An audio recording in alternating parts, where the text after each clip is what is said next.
just very curious about how you actually measure the income. Sorry? How do you measure the income? Yeah, with what? I mean, this data? No. What aspects do you include? Not me. I'm not doing the statistics. Yeah. Okay. So usually when we talk about income, it's done via GDP. GDP as in like, does it include? Is it pre-tax or like after or like after? Income, we are not talking about salaries. Okay. That is different. In these tables, yes, you have the salaries. Okay. But usually, and you can correct me if I'm wrong, the statistics use GDP distribution among the population. So we're using two different income terms. Some are talking about individual income, and some talking about national This income. kind of statistics. So, was your question is about individual income? Yeah. How do you measure income? So, talking about income inequality. About the income, yes, is a measure of the total salaries that are paid to the company. Usually are gross. Oh, across. Gross. That's also a reason why statistics need to be taken carefully, because if I would work back in my country, the share of net income going actually to my pocket would be around 50%. Lima Pulu. Here is 80%. Makes a big difference. You said that the free market works better than government intervention. Do you see any part for government intervention at all? Any what? Any part for government intervention? Partial. Any role for government intervention? Any role in general. Well, on this, I have inside my heart a little bit a conflict. Let's say that instinctively I would say shut down the government. The less you have, the better it is. Taxation is theft, and all this kind of anarcho-capitalistic slogan. But let's say, reasoning on a more realistic level, I like the view of Adam Smith. Of course, institutions matter. Institutions usually are a spontaneous order, so the result of human action, but not human design. And what I think is the best role for the government is to preserve the free market, in a sense that, of course, private property is one of the basic rights for the free market to work properly. So the government should work to punish people that try to do something violating the basic rights. So there is a controller role. So we recognize that private property is good. If someone is trying to get something from you violating this basic right, then we have to be able to punish it.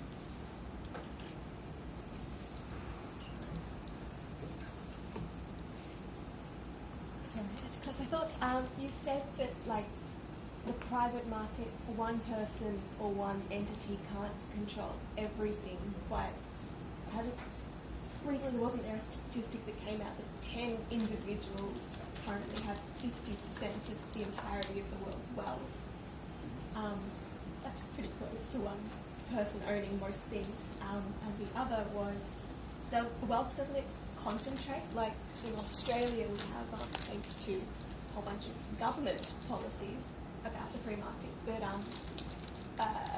the generation of baby boomers, I think, can own, like, one politician owns like 20 houses, but getting into the house market is almost impossible if you're under 25. Yeah, okay. Regarding the first question, if you look at probably who these people are, you will find that are people with strong political connection.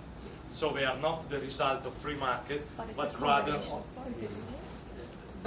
politics is okay. One thing that probably is commonly misunderstood is that business people are pro-free market people. Not at all.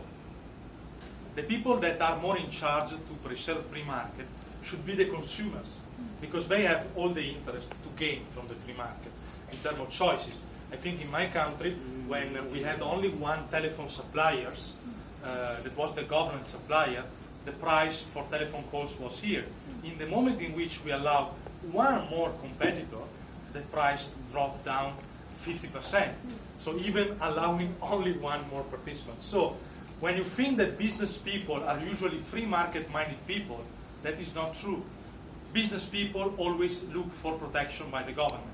So they are the most close usually to the help from government.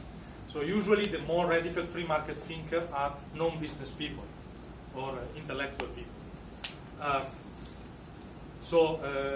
We were saying about the 10.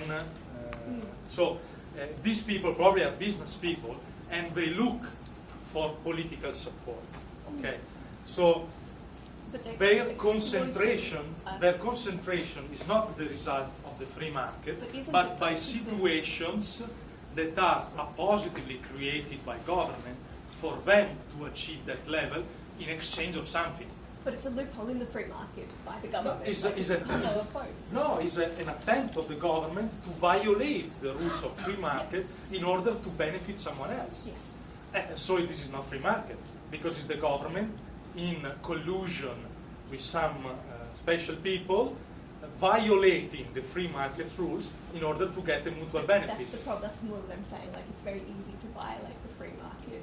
Well, because it's free. With the government, because The government is in a privileged position to violate the free market because it's the one making the rules. So of course, for the one making the rules, it's more easy to break the rules. And that's why I always stress on the importance of the normal people. Okay, is a cultural change in understanding that you can benefit more from the market than from politics.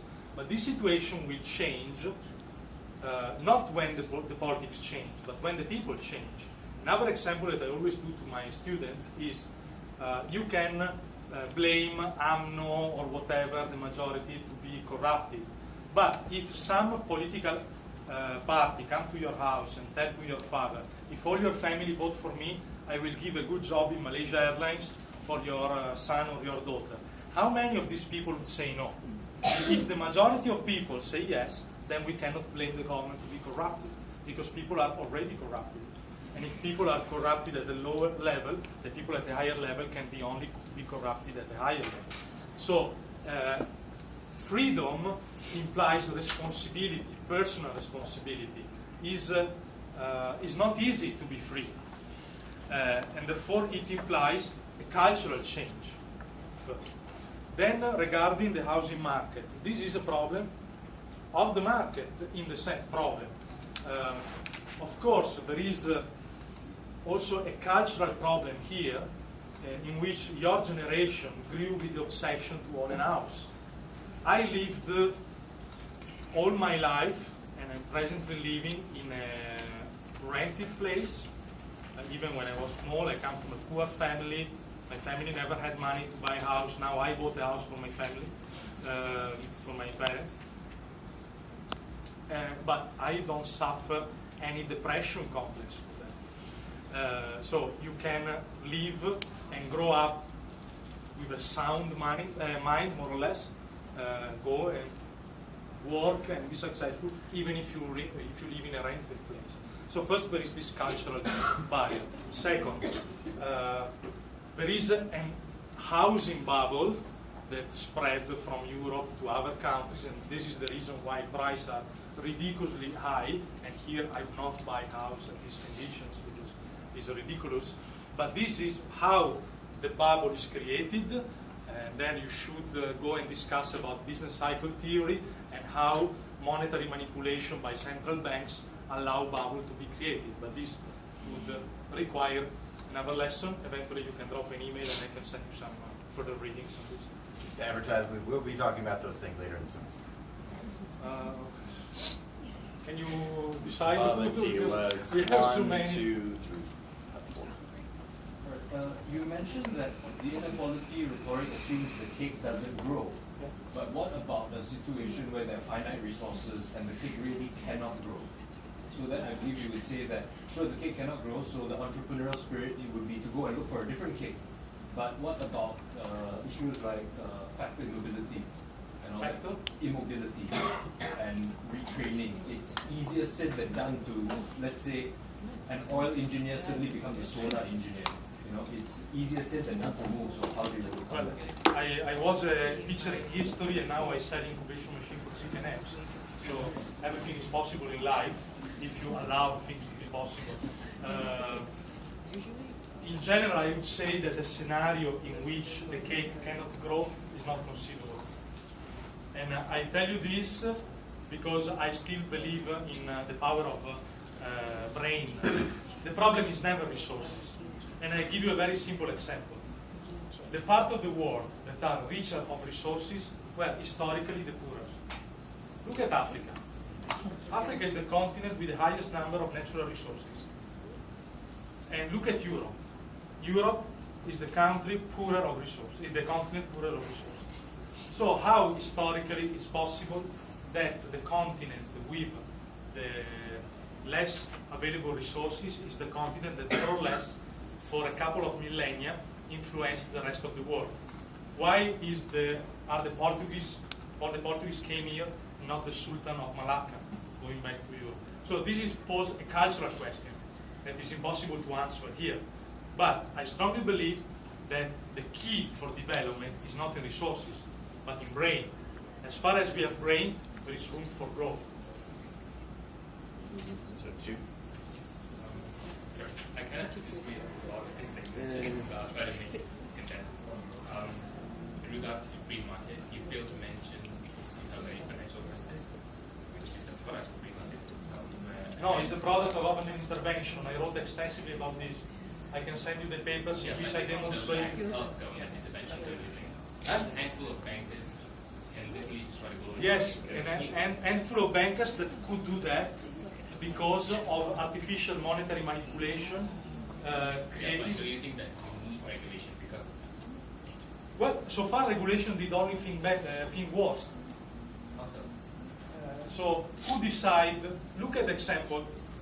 We claim to live in a free market, but one of the most important factors deciding how we do entrepreneurial choices is the interest rate, right? Interest rate, right? Many entrepreneurs have to look at interest rate. If you buy a house and you have to have a loan, you look at interest rate because that will affect the rate of return. Okay. And we claim to live in a free market in which such an important price that is affecting all the spending decisions from the side of consumers, of households, and business people is decided by who? Central bank. By who? Who decided? the bank. No, The central bank. the central bank, which is very different from the banks. Bank Negara, Fed, ECB. So the most important price for business activity is not decided by the market, but by the government.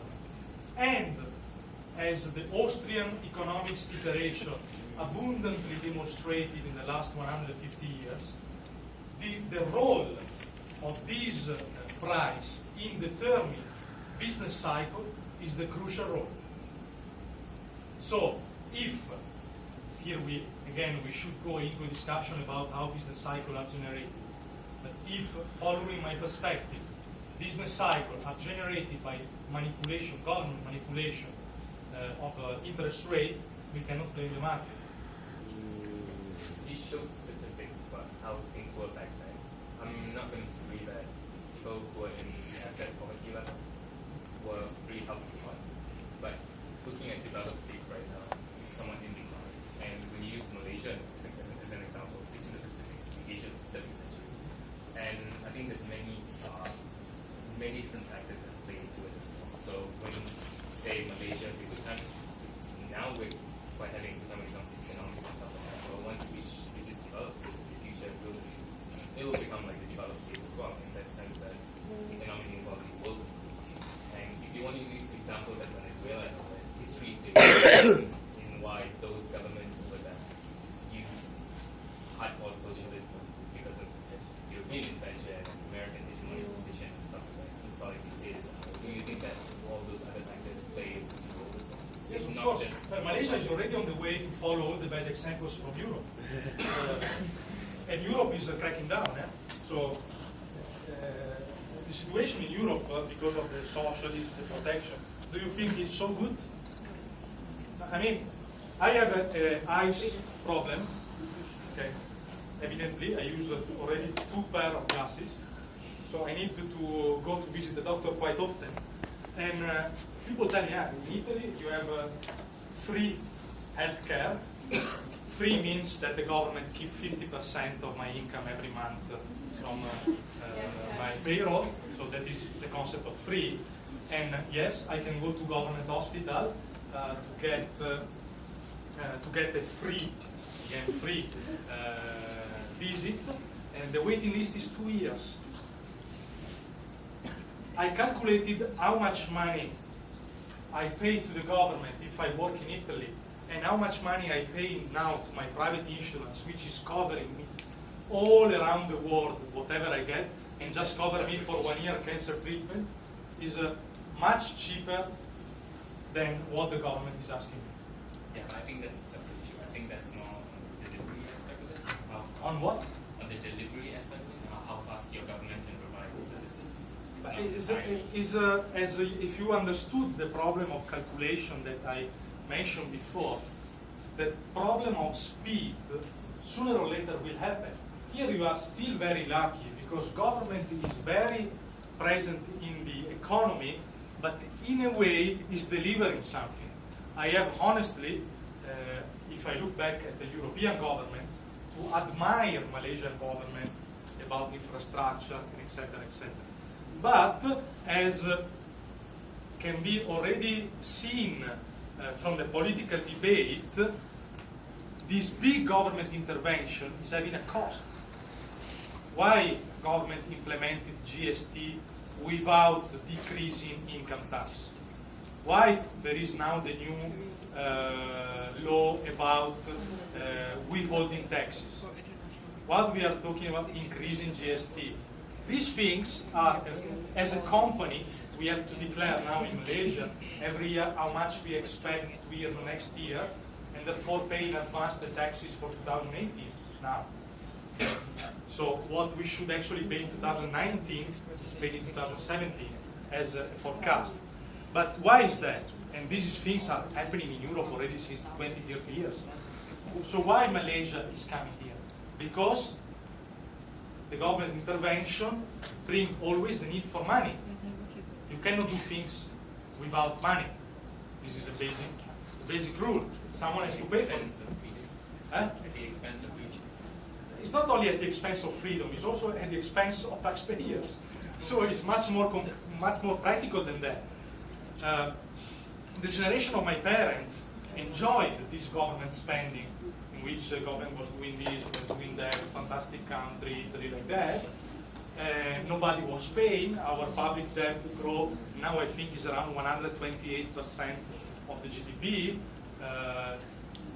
And sooner or later someone has to pay. What does it mean? That the people of my generation have to pay or leave the country. The situation of my country now is that every year 150,000 young people are leaving the country for looking for a better job elsewhere. 150,000 is a number that we didn't experience in the past 120 years. So it means that that need for cash is bringing the country backward 200 years. And if the government in Malaysia doesn't change the present perspective, which is the same of Europe, the story is already written. That will be the outcome. That you will go from developing to developed country, more and more socialist, decline, people leaving to work abroad. So now you are looking to work, you would like to work in America rather than in Malaysia probably, or some of your generation want to go to another country because you think that is better and that is developing country. But you will face a cycle in which the situation will happen again, because at a certain maturity of the public expenditures, there will be no more resources. That's the problem of the resources come, because someone else ate too much. Three over there. I should ask three questions. First, You have another expression? Yeah. first you mentioned that inequality rhetoric comes from the fact that academic does not grow. But you also mentioned that at the same time, for the past several millennia, there was no big increase in wealth and diversity. So isn't it proof that the cake probably isn't supposed to grow infinitely because it's not growing infinitely due to finite resources? And also, it was mentioned that in the global context, to ensure growth, there's always various losses, users. So you mentioned that because Asia is growing right now, and at the same time there's a current Western decline, so it's got to do with like one side growing and the other side is growing. So does it make your argument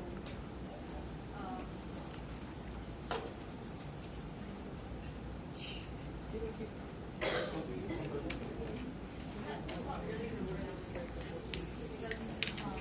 for, because it's based very much on the assumption that it's going to be again, some environmental concerns.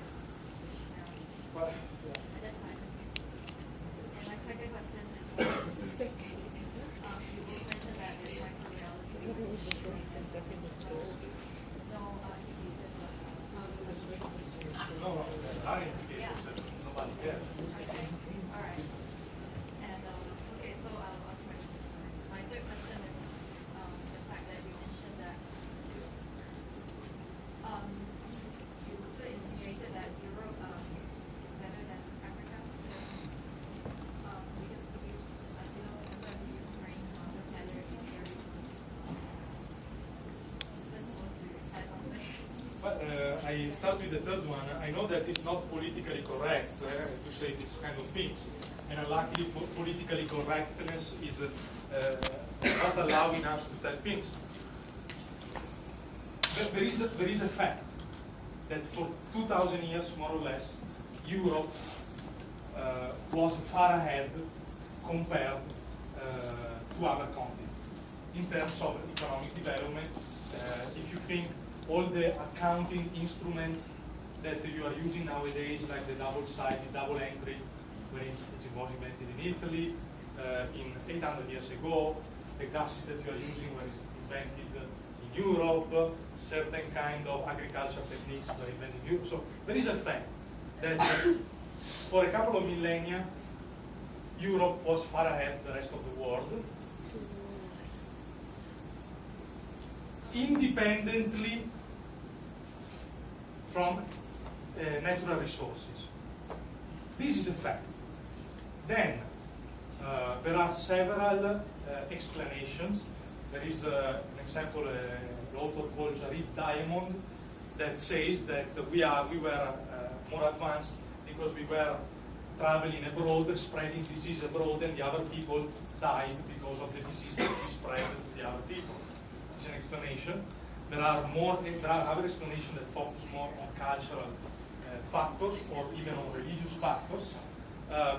But this is a very huge topic.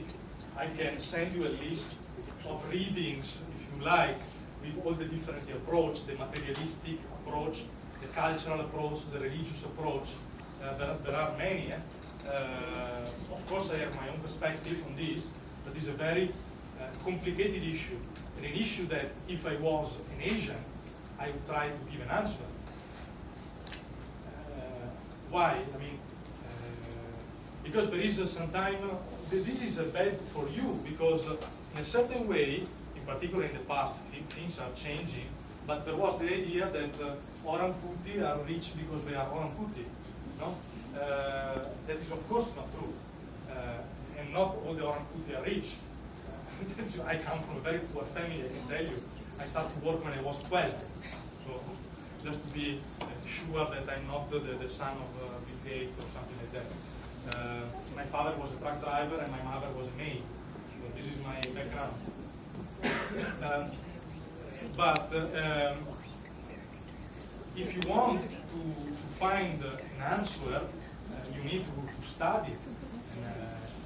You because I think this one is one of the most important aspects of the history of mankind, that at a certain point in certain historical periods, certain populations show an attitude toward being dominant, even with a lot of mistakes toward our domination.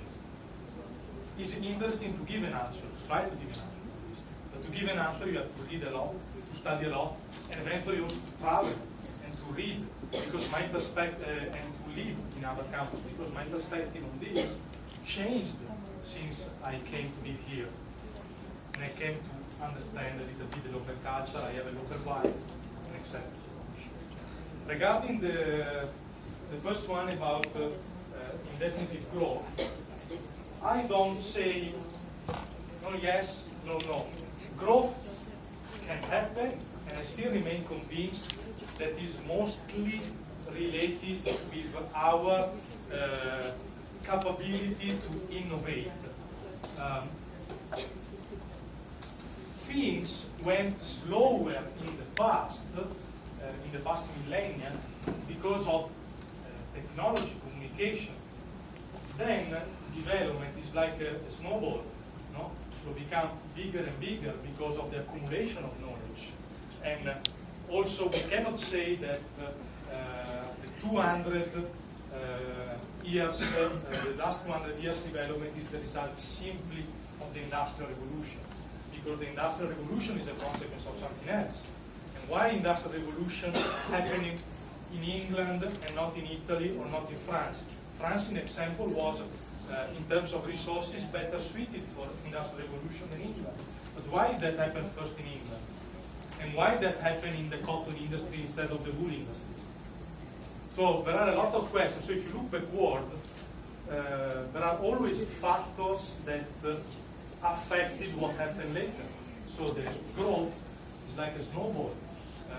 It doesn't depend merely on natural factors. Okay, there was a 4. Did you still have a question? Okay. And then last one.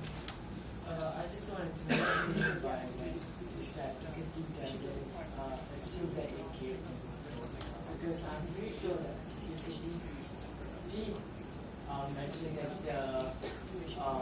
the cake is growing, but it was measured by the population growth.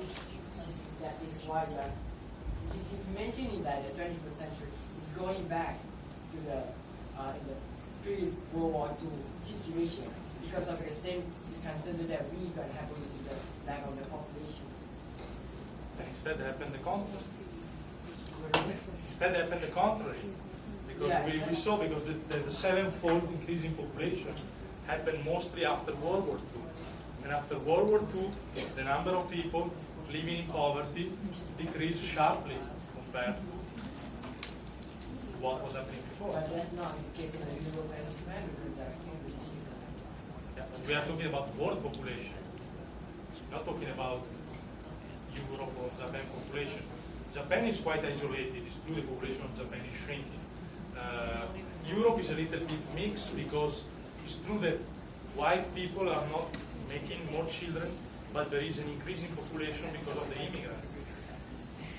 So of course, the biggest increase in population happened in India, for example, in China up to a certain period, and then stopped because of the policy implemented by Mao. It was decided to couldn't have more than one child. Now the situation is changing also there, because they realize that we are lacking people, we need more people, so they are losing this. So the situation is that the population is actually growing, and the economic reality is proving to be able to keep pace with this much better than before. So that's where Piketty is basically wrong. And Yeah, so my question is, do you think that wealth creation is a collective effort? And if so, a collective effort, like it requires multiple people in order to create wealth. Okay. And if so, how do you then make sure that each party in that collective effort receives a portion of the wealth that's relative to the contribution that they've made to it? Okay. Of course, it's a collective effort, but collective effort, what does actually mean? It means that, in a way, everybody is doing something for this growth, not only via production, but also via consumption. because by deciding what to consume, you decide what in every historical moment can actually grow, right? This is so the way in which we grow is decided more by consumers than by producers. Then how to decide if the actual portion of cake going is consistent with the what is called marginal productivity of labor in this case. First of all, we should be able to measure marginal productivity, which I quietly doubt. But secondly, I would say that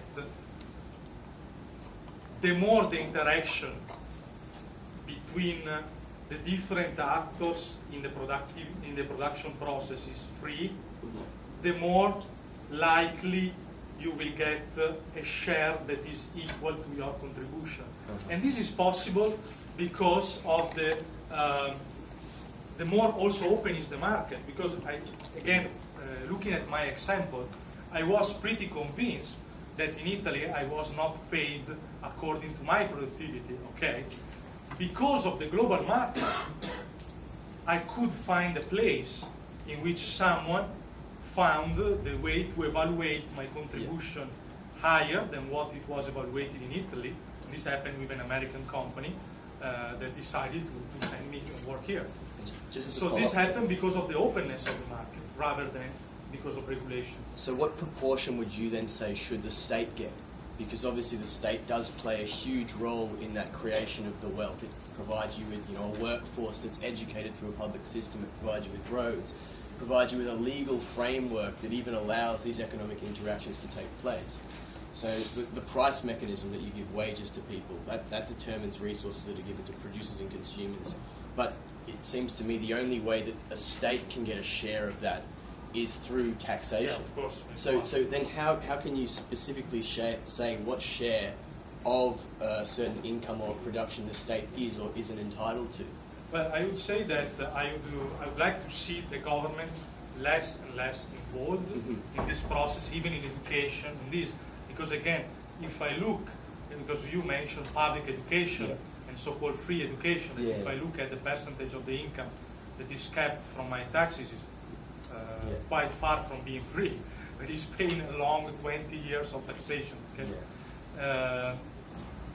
Reducing a lot, reducing, let's say, the government to the role contemplated by Adam Smith, I would say that between 10 and 15%. 10 to 15%. But so obviously that's ideal. But in a state where you do have heavy government regulation, the government's involved in the production process. That's what I don't like. Wouldn't that really make you a free rider if you don't give the government a share that's relative to the contribution that they made in the economy? Yeah, but I would like not to have the government involved in that. So because you arrive at a certain point in which really taxation is theft.